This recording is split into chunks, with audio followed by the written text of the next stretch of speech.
J'ai tellement lu, lisé la loi de Moïse. Mais le jour là, quand Jésus-Christ lui a parlé, elle a tellement été touchée par ce qui a été dit. Elle a couru dans sa vie là pour annoncer. J'ai entendu, venez voir. J'ai rencontré un homme. Il vient de la Galilée.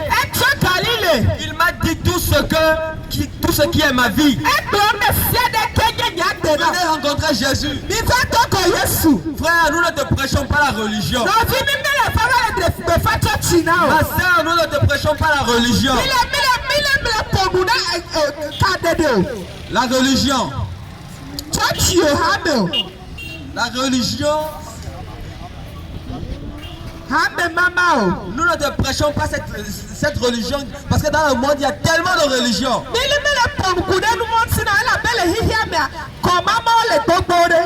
Chacun pourra te démontrer avec sa connaissance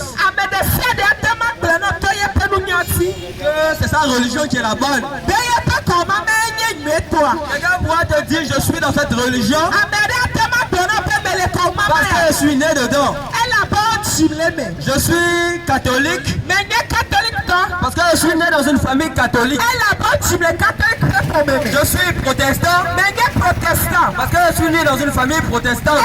Je suis bouddhiste parce que je suis né dans une famille bouddhiste. Je suis, je ne sais pas, musulman parce que je suis né dans une famille musulmane. Ça c'est la religion.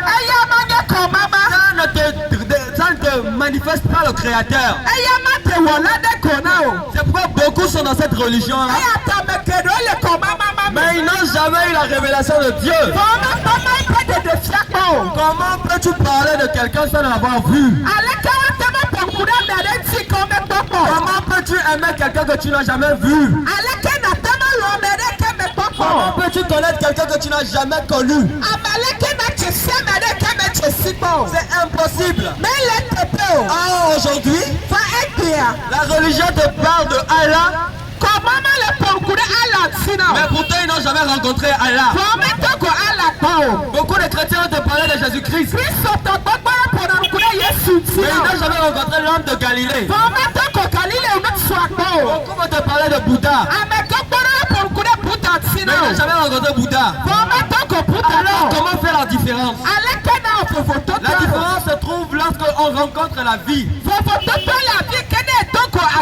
L'apôtre Paul n'y croyait pas. L'apôtre Paul persécutait les chrétiens. Mais quand on la rencontre avec l'homme de Galilée sur le chemin de Damas, il dit Seigneur, qui es-tu? Il lui dit je suis Jésus-Christ de Nazareth que tu persécutes. Jésus-Christ, quand on le rencontre, on en tombe amoureux. Quand tu rencontres Jésus-Christ, tu es raciste, mais tu commences à aimer les blancs.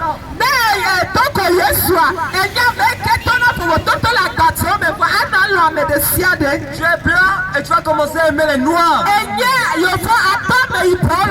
Jésus-Christ est venu, il a manifesté l'amour d'Elohim. Il est l'agneau de Dieu qui ôte le péché du monde. Il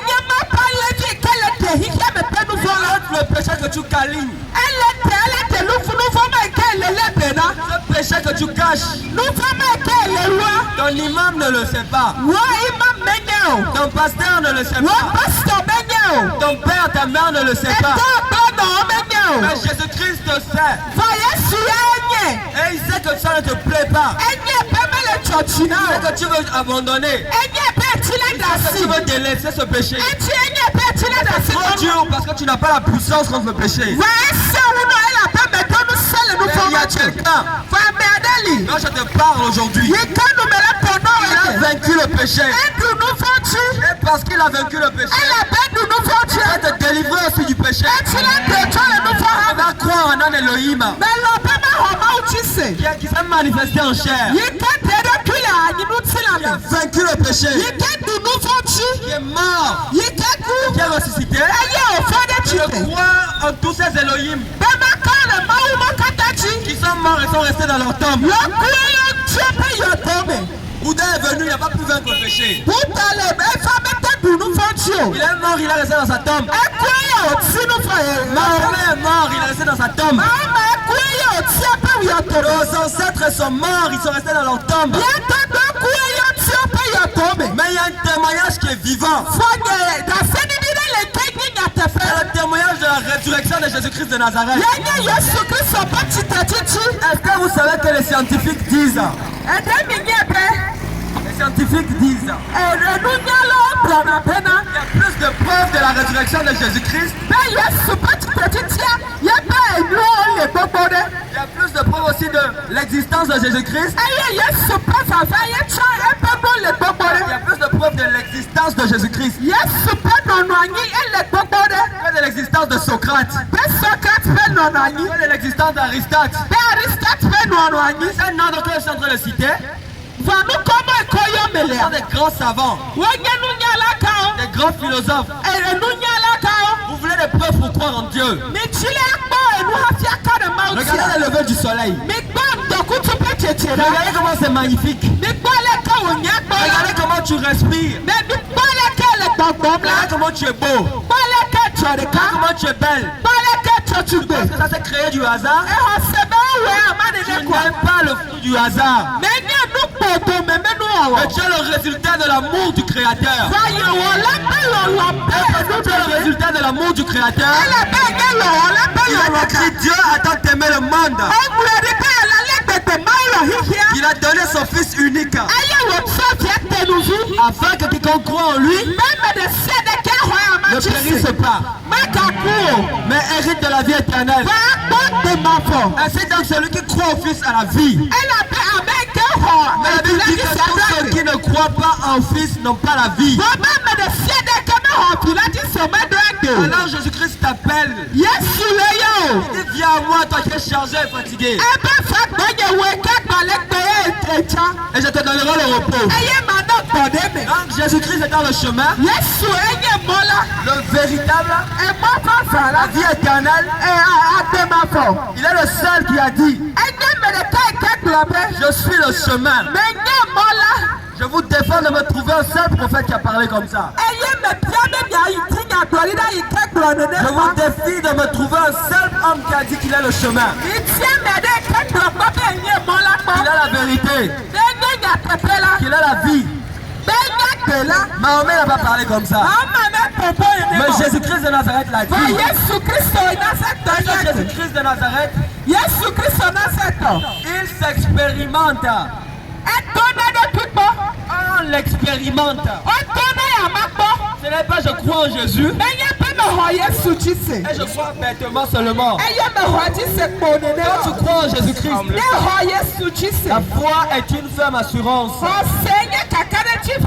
des choses qu'on espère et une démonstration de celles qu'on ne voit pas.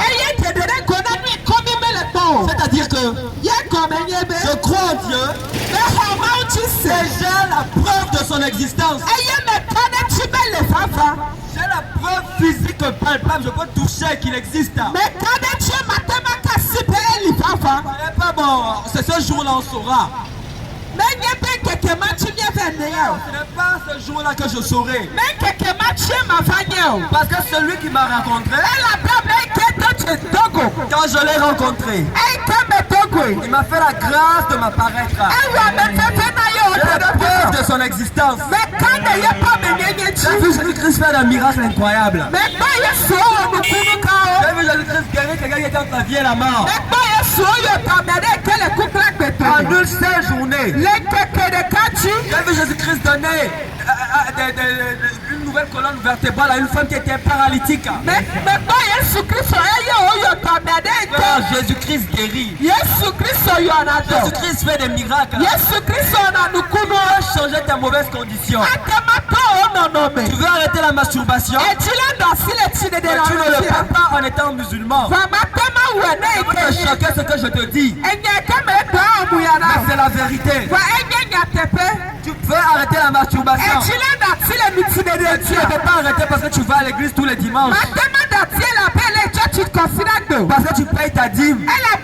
Non, c'est pas possible. Il faut la rencontre avec Yeshua. Parce que c'est une rencontre inexplicable.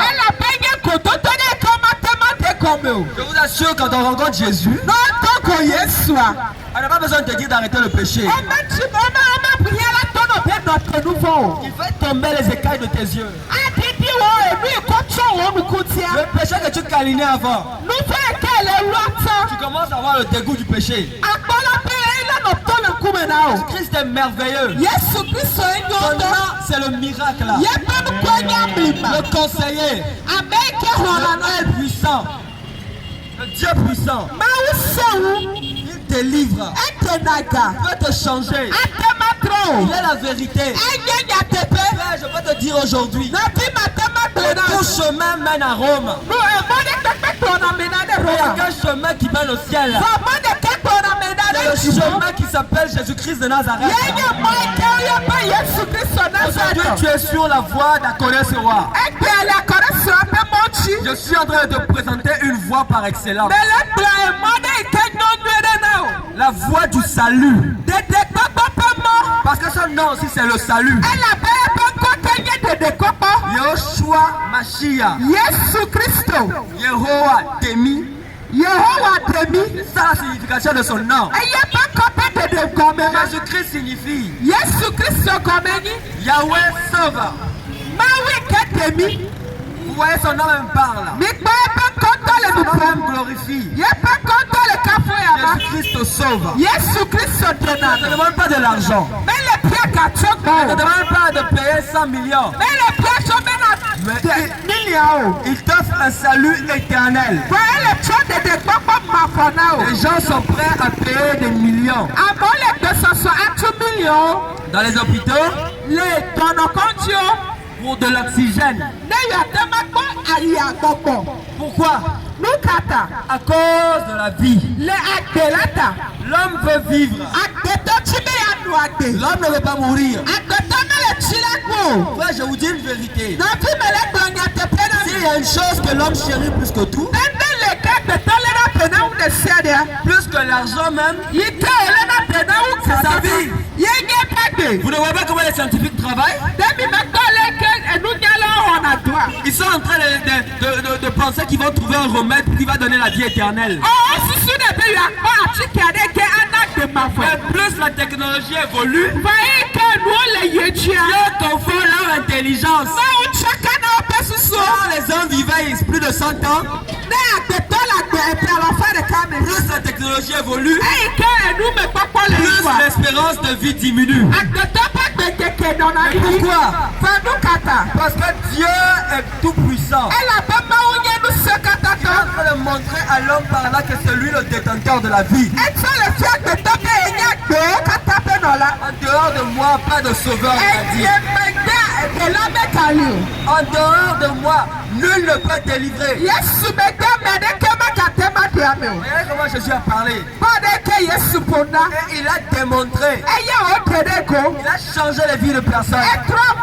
On a vu un homme qui était méchant. Un homme qui était voleur. Un homme qui était criminel. Qui aimait l'argent. Cet homme va rencontrer Jésus-Christ. Il s'appelle Zachée. Quand il va rencontrer Jésus, la rencontre même va changer sa vie. Jésus n'a pas eu besoin de lui dire il faut arrêter le péché. Dans la présence de Jésus-Christ, il a commencé à dire Seigneur, si j'ai volé quelqu'un, je vais le rembourser au double. Si j'ai fait du mal à quelqu'un, je vais rembourser. Quel Jésus as-tu rencontré? Quel Jésus t'a-t-on parlé? Jésus-Christ qui cajole ton péché? Non. Jésus-Christ de Nazareth. Jean-Baptiste l'a présenté. Jean-Baptiste a dit, il est l'agneau de Dieu qui ôte le péché du monde. C'est-à-dire que Jésus-Christ ne vient pas pour couvrir ton péché. Continue de pécher. Pour couvrir ton péché. Non. Il vient. Il dit dit mon fils. J'ai entendu tes cris. J'ai entendu tes pleurs. Ce péché que tu commets, je te pardonne. Et je l'ôte de ta vie. C'est pourquoi si tu te masturbais, tu ne peux plus te masturber. Pourquoi si tu t'es querelleur, tu vas plus te quereller. On te giflera sur la joue droite. Et tu attends votre jour. On va te cracher dessus. Et tu vas payer de l'eau à boire. Parce que Jésus-Christ qui est en toi est le plus merveilleux. Parce que tu as trouvé une perle de valeur. Parce que tu as trouvé l'être le plus excellent. Viens expérimenter Christ. Viens expérimenter Christ. Il t'invite à la repentance. Il t'invite à la conversion. Parce que pour ton information, Dieu a fixé un jour où il va juger les actions secrètes des hommes. Regardez les juges de ce monde. Ils sont connus pour être des personnes corrompues. Mais pourtant, ils savent rendre de bons jugements.